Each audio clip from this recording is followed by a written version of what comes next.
Aïe oh Aïe oh, qu'est-ce qui se passe là? On est en nature, qu'est-ce qui se passe? Le mec ressemble à un épi d'avoine qui vient de se lever et à qui on n'a pas mis d'OGM, tu vois. On est en mode, ah, on a oublié de mettre de l'OGM à ce pays d'avoine. Comment ça va? Alors, plusieurs questions doivent d'abord venir à votre museau. Qu'est-ce que le mec, qu'est-ce qui se passe? Est-ce qu'on l'a déporté, tu vois? Est-ce qu'on l'a catapulté comme Napoléon à Saint-Louis? Est-ce qu'on s'est dit son podcast est trop dangereux, il dit trop des vérités vraies? Ce mec, comme Bonaparte, on va lui faire un appart dans la forêt équatoriale quelque part en bambouzeleux, tu vois? Non, rien de tout ça. Rassurez-vous, je suis parti de mon plein gré. Alors, pourquoi je suis parti? Où est-ce que je suis? Qu'est-ce que je fous? Alors, je suis à Marie-Galante. Marie-Galante, c'est où? C'est aux Antilles. Les Antilles, c'est où? C'est vers Cuba et tout. Cuba, c'est où? C'est vers les États-Unis. Et si je dois vous dire où c'est les États-Unis, je vous conseille à un moment donné de remplir les papiers, les frères, pour juste vous inscrire, voilà, faire le cursus d'école primaire rapide. Tac, en plus, c'est cool. On fait encore, c'est encore permis de faire des garçons attrape-filles. Dans les startups plus tard, c'est un peu plus répréhensible par la loi, tu vois. On a appelé ça le harcèlement sexuel maintenant. Et voilà, en tout cas je rigole toujours à mes propres blagues, c'est toujours cool. Ça, il y a des choses qui changent pas, tu vois. Même quand on se fait exiler à Sainte-Hélène, voilà, pour avoir trop bien géré la France et avoir fait un podcast qui tue, malgré les 12 spectateurs, il y avait genre 10 membres de l'État, du Conseil d'État, qui étaient en mode, ouais, les frères Elisabeth Borne, cette Karen ultime, elle était en mode, allez au jardin, allez au jardin. Je suis sûr il y a un traducteur pour Elisabeth Borne. Elisabeth, ah ouais, grave, Emmanuel face de bouc, Macron, Macro avec sa femme vieille ou quoi. Voilà, moi je vais faire des podcasts comme ça pour les boomers. J'aurai peut-être un peu plus d'audimat, va falloir que, voilà, tu vois, j'étende un petit peu mon audimat. Le truc qui est cool ici, c'est quand même la bouffe. On mange très bien ici. Je mange très bien. La femme qui m'héberge, qui est la mère de mon beau-père, de l'homme, donc l'homme qui m'a élevé, cuisine absolument bien. Je suis là, je mange des acras de morue. Je suis là, j'ai des bouteilles entières, frère. C'est un jardin d'Éden, son jardin. T'es là, tu tends la main, t'es en mode, oh, qu'est-ce que je vais attraper? Oh, un régime de bananes, tu vois. Et t'es en mode, mais c'est quoi, genre, le jardin s'est dit, on va faire concurrence à Carrefour, petit prix, c'est-à-dire gratuitement. On va juste héberger quelques rats et genre des moustiques de la taille de pigeons, tu vois. Les moustiques ici, ils appellent ça pas, c'est des moustiques, ils appellent des pigeons suceurs. C'est-à-dire que tu te fais piquer par un moustique, il te soulève du sol, tu vois. T'es en mode, ouais, il faut que c'est comme si tu avais fait 3 dons de sang en fait quand tu te fais piquer par un moustique ici. Donc heureusement, j'ai une moustiquaire au-dessus de mon lit, mais que Dieu me garde de me faire Nosferatu. D'ailleurs, j'ai vu le film Nosferatu. Les gens, j'ai l'impression, bandent dessus. Il était nul à chier, hein. Tu ne peux pas faire un méchant pendant 40 minutes où tu le mets dans le noir la plupart du temps et à la fin le mec est à poil et on voit son cul, tu vois ce que je veux dire? Donc ça c'est pas possible. Ma batterie me fait des siennes, c'est-à-dire que là j'ai un Mac, mon pote, il en peut plus, c'est-à-dire qu'il est en PLS, à tout moment il va s'éteindre, j'en suis sûr. Qu'est-ce que je fous à Marie-Galante? Alors à Marie-Galante je suis venu ici parce que j'ai une peine de cœur. Baby, baby, j'ai mal au cœur. Oh. Il y aura peut-être pour la première fois de ma vie du montage dans ce podcast. C'est-à-dire que j'ai déjà essayé ce matin de faire un podcast, étant donné que je suis chez une habitante qui m'héberge. J'avais pas envie de parler comme ça à voix haute parce qu'elle est juste à côté et que ça résonne dans la maison, tu vois. Ici, les maisons, c'est voilà, la plupart, c'est pas genre il n'y a pas les finitions et tout machin, les isolants de son, etc. La maison où je suis, par contre elle est très belle, hein, mais voilà, les murs sont encore en béton, c'est pas peint, tu vois.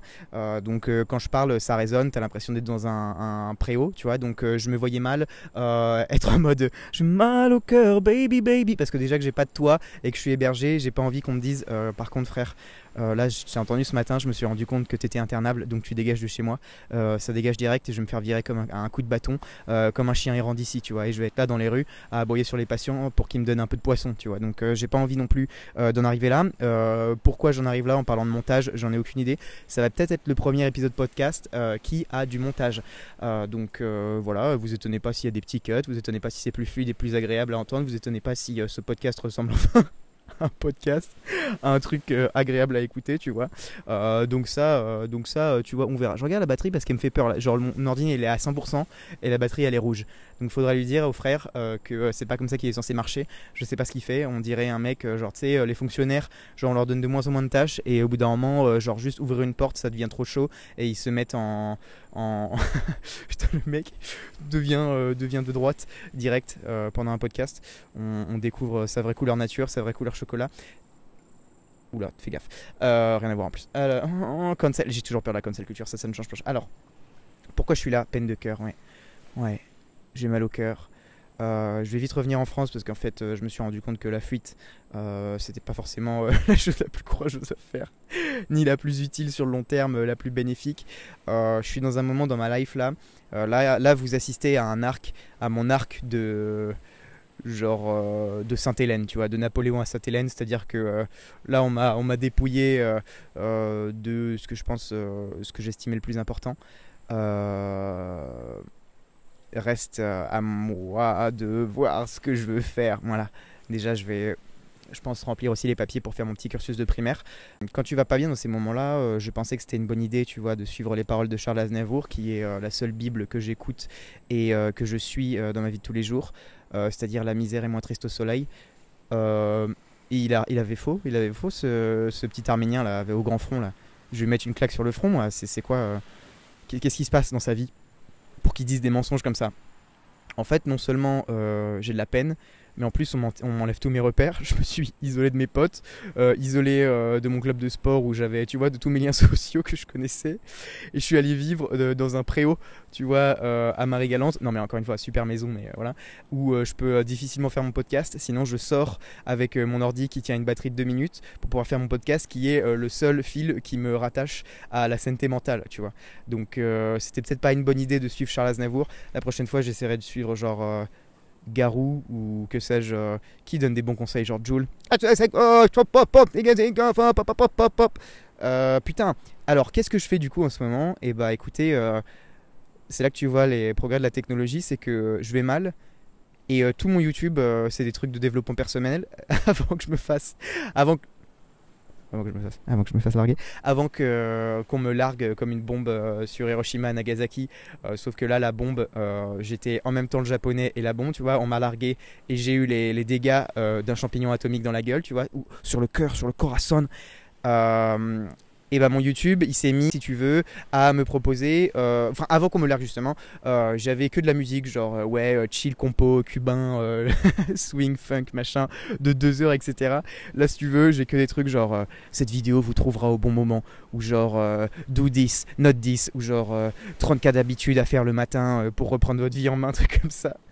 Et genre c'est limite si j'ai pas en prêt des trucs genre si vraiment vous n'y arrivez plus, voici 5 manières de hop là je vais peut-être pas dire le mot parce que je vais me faire cancel. Aïe aïe aïe aïe aïe aïe aïe aïe aïe aïe aïe aïe. Non mais en vrai voilà, franchement ça allait pas très bien en arrivant. Là ça va un peu mieux. Charles Aznavour a raison dans le sens où en vrai vaut mieux être là qu'un Rungis, Rouen ou à Caen, tu vois. Là je suis là, je bois des petits jus de maracuja. Ici quand je suis arrivé ici, un truc qui m'a étonné c'est que je dois prendre un bateau, tu vois, je prends l'avion, j'arrive ici en avion et je prends un bateau. Sur le bateau, je m'attendais à voir des dauphins parce que j'étais en mode je suis dans un film en fait, je suis le main character. Non, mais par contre, j'ai vu des poissons volants. Alors ça m'a fait réfléchir parce que c'est drôle en fait les poissons volants, c'est-à-dire que c'est des poissons. Si tu vois, je pense aux mecs qui sont là à essayer de convaincre tout le monde que Dieu existe. Si vous voulez vraiment trouver un argument béton parce que le truc de ouais machin en fait, non parce qu'en fait le bien, le mal, etc. Non mais oubliez ces trucs là, c'est trop diffus. Dites-leur, genre, si vous voulez être témoin de Jéhovah, toquez aux portes, on vous ouvre, vous dites non mais madame, vous croyez que les poissons volants ils sont arrivés là tout seuls? Vous croyez qu'il n'y a pas un mec en haut qui s'amuse avec les planches de dessin et qui a été approuvé ça? Tu vois ce que je veux dire? Les girafes, les poissons volants, ce genre d'animaux qui n'ont rien à foutre là. Vous vous dites pas il y a un mec en haut qui est là avec tu vois sa tablette et son intelligence artificielle et qui est là là ChatGPT fais-moi un poisson avec des ailes, tu vois, et là ils ont sorti ça, ils ont fait vas-y on valide le projet, nique sa mère les humains, ouais mais là c'est pas un peu trop grillé, ils sont non c'est vraiment des Mongoliens, allez-y. Et puis là j'étais là dans le bateau et je vois des poissons qui volent, tu vois. Je suis en mode mais qu'est-ce que c'est que qu'est-ce que c'est que ce délire, tu vois. Du coup ton cerveau directement il essaie de se rattacher aux choses qu'il connaît, aux choses qu'il a vues dans le passé. Je me suis dit quand est-ce que c'est la dernière fois que j'ai vu un truc d'aussi beau, d'aussi chouette, d'aussi naturel? J'ai pas trouvé, mais par contre je me suis souvenu d'une fois où j'étais dans le métro dans la ligne 7 et j'ai vu pendant que le métro démarrait, un peu comme quand j'étais dans le bateau et qu'on avançait dans l'eau, un crackhead comme ça qui sautait sur les rails à la vitre comme ça, on voyait sa tête dépasser à la fenêtre comme ça, et je me suis dit waouh, c'est joli. Alors ça suscitait un peu moins d'émerveillement de la part des passagers, et de ma part ça a suscité moins de réflexion sur le fait tu vois qu'il y ait un dieu. Mais voilà, j'ai fait cette comparaison là dans ma tête. Donc en voyant ces poissons, je les ai associés à des craquettes, ce qui est pas, je pense, le premier truc qui vient dans la tête des gens sains. C'est peut-être ma peine, tu vois, qui est en mode ouais bon allez, faites-lui faire des associations machin, ça le fera marrer ce mongolien, il a 6 ans dans sa tête, ça va être cool, tu vois. Et je regarde du coup plein de vidéos, tu vois, sur YouTube, notamment une série de vidéos d'un mec. Lui, c'est le chef ultime, tu vois. Si un jour l'humanité doit élire un chef, moi je vote pour lui et je ferai campagne à sa place, tu vois. Le mec fait Paris-Tokyo en voiture dans genre je crois une Renault, mais tu sais les vieilles Renault, les trucs, tu vois, juste entre le format jouet et le format vraie voiture. Il y a genre 30 cm, c'est genre les petites voitures, là machin, t'as les épaules, même si t'as un physique d'homme soja, ton épaule droite elle touche la portière droite quand t'es du côté conducteur, tu vois. Je vous laisse réfléchir à ça, ça veut dire qu'en gros quand tu conduis, t'es genre large, tu vois. T'es là, t'as l'impression d'être dans une vieille voiture de course, tu vois, tu sais les voitures de course qui ressemblent genre à des saladiers un peu allongés, là le truc, t'as l'impression que tu peux mettre juste une banane, tu vois ce que je veux dire. Ah d'ailleurs, on va en parler de ça des bananes, putain, ici, c'est un truc de ouf, les bananes c'est délicieux. Et le mec fait genre Paris-Tokyo, tu vois, en voiture. Et il est là, il est bien, tu vois. Mais il fait Paris-Tokyo en voiture. Mais genre, il est trop marrant ce petit père, il est trop rigolo. Genre, il s'arrête dans tous les parcs d'attractions qui séparent l'île Nippon de Paris. Donc, il y en a plein. Donc, le mec va en Roumanie, il fait un putain de parc d'attractions. Il est là en Allemagne, il fait un parc d'attractions. Il est là, il fait des reviews des parcs d'attractions. C'est limite, t'es en mode, mais tu as oublié ton concept, mec. Genre là, c'est quoi ce tour du monde, tu vois. Et là, il est trop content. Il est là, il va dans des parcs d'attractions. Il est en mode, ouais, là, j'ai cherché un parc d'attractions. Il est fou de parcs d'attractions. Et il ne se nourrit que de McDo. Donc, c'est un mec, je sais pas, c'est genre un adolescent. Genre, il a frotté une lampe. On lui a dit, qu'est-ce que tu veux faire? Il est en mode, genre, il est youtubeur, de conduire, de faire la route, de manger que du McDo et de faire tous les parcs d'attractions qui séparent la capitale de l'autre bout du monde, tu vois. Et genre le mec se met trop bien. Et t'es là, tu le regardes. Alors regardez Paris-Tokyo en voiture. Mais ce mec. Alors là, j'envoie déjà mes abonnés voir les plus petits youtubeurs parce que je me permets, étant donné que j'ai une audience de malade mental, j'envoie mes 10 membres du Conseil d'État aller chercher l'audimat, aller booster l'audimat d'autres petits youtubeurs. Le mec a genre 45 000 abonnés. Continue d'aller au Mac de mon pote, hein, parce que c'est pas comme ça que tu vas arrondir les fins de mois. Alors que moi, je suis là, j'habite dans un hangar de maternelle. Enfin bref. Et le mec est trop bien, quoi. Et ça me fait du bien, je sais pas, ça me fait du bien quand tu vas mal de voir des gens qui sont là, ils prennent la vie un peu de côté aléatoire. Parce que là, moi, j'ai un pote qui m'a dit, ouais, t'as vraiment une vie aléatoire. Alors calmons-nous, parce qu'il y a 3 trucs maintenant que tout le monde a. Soit tout le monde est autiste, ouais je suis un peu autiste, j'ai été diagnostiqué autiste, c'est jamais vrai. Soit je suis dyslexique, non t'es pas dyslexique, t'es juste nul en orthographe, je te reconseille encore une fois toi aussi d'aller faire un petit cursus maternel. Ou alors on dit je suis dépressif, tu vois. Ou alors, non, 4ème, du coup, on dit ouais frère, j'ai trop une vie aléatoire. Alors que les mecs, tu vois, travaillent de 9h à 17h dans un boulot où ils ont aucune peu de responsabilité, ils sont en mode ouais vie aléatoire, ouais j'ai une banane sous mon lit, enfin genre je m'estime pas avoir une vie aléatoire, un peu quand même, mais dans le sens où c'est aléatoire par rapport à mon mode de vie à moi qui était quand même très casanier, très pas beaucoup de risques, tu vois, où j'étais en mode chill guy. Là je me retrouve à un endroit où j'ai aucun repère. Et ça me fait du bien de voir des gens qui, eux, font pareil, mais ils se font kiffer quand même, tu vois. Et là, il fait tous les grands 8 d'Europe et d'Occident. T'es content pour lui, tu vois. T'es en mode, ce mec a juste rencontré le bon génie. Ce mec, c'est le Aladdin blanc. Tu vois, il est là, il est tout queue, il dort dans sa voiture, il en a rien à foutre, il dort dans des tentes. Il est en mode, ouais, il y a un cerf qui m'a réveillé hier. Allez voir ce mec, allez voir cette chaîne, elle est énorme. C'est tout simplement incroyable. Et je regarde tous les trucs de développement personnel et tout, ça me fait du bien. Je me remets un peu à écrire parce que j'écris un peu, Et voilà, mais j'avais besoin de vous parler parce que franchement, tu vois, un de mes trucs de développement personnel, on dit quoi? On dit, faites un projet. Ayez un projet, ayez des objectifs, etc.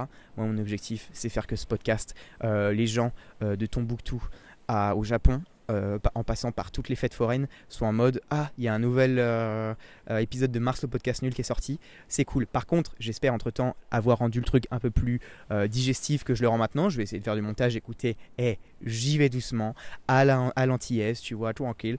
Alors, un truc qui me casse les couilles et que j'espère qu'on va pas me reprocher parce que là, ça va me faire vriller. Et le premier pas dans la soupe, les accents.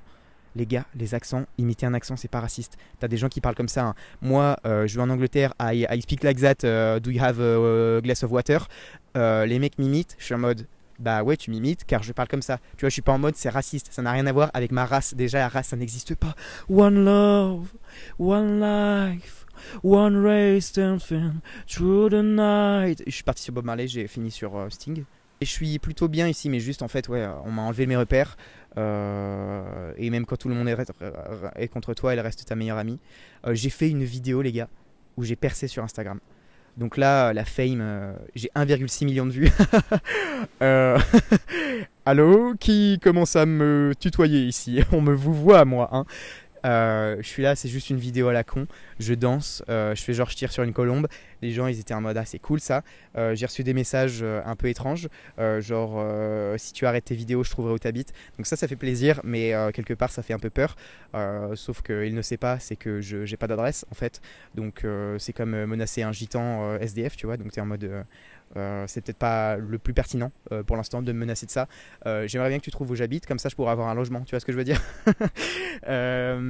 Mais non, franchement c'est cool et puis ça a apporté du monde pour peut-être promouvoir un petit peu ce podcast que je veux successful. Donc voilà, ça c'était cool. Je vais continuer un peu les petites vidéos de danse, mais moi mon truc c'est le podcast. Mon truc c'est que je veux faire en sorte que ce podcast, mon pote. Est-ce que j'avais noté d'autres trucs de mon petit brainstorm? Non, je crois qu'on est bon là. Bon, j'ai plus de batterie, du coup, je vais devoir je vais devoir écourter. Écoutez, ça fait plaisir d'être là. Je vous fais un épisode la semaine prochaine. Là, ça va être un peu comme ça ces semaines-là. Le temps que je rentre le 22 janvier. Le 22 janvier, vous aurez des bêtes d'épisodes. Là, c'est des petits épisodes condensés pour vous dire comment je vais, comment ça va. Les bananes ici, je voulais juste faire une petite aparté juste sur les bananes de Marie-Galante. Les bananes ici, c'est comme si on avait réduit la taille, mais on s'était dit, bah au moins elles ont du goût. C'est-à-dire que les bananes en métropole, mon pote, les trucs, t'achètes une banane, tu te retrouves avec un boomerang australien. Une fois en rentrant chez moi, juste je m'amusais à lancer une banane et je la rattrapais, tu vois. Les bananes en métropole, ça y est, je parle comme un local, elles font 1,50 m. Tu t'achètes une banane, t'as une rocking chair, tu vois.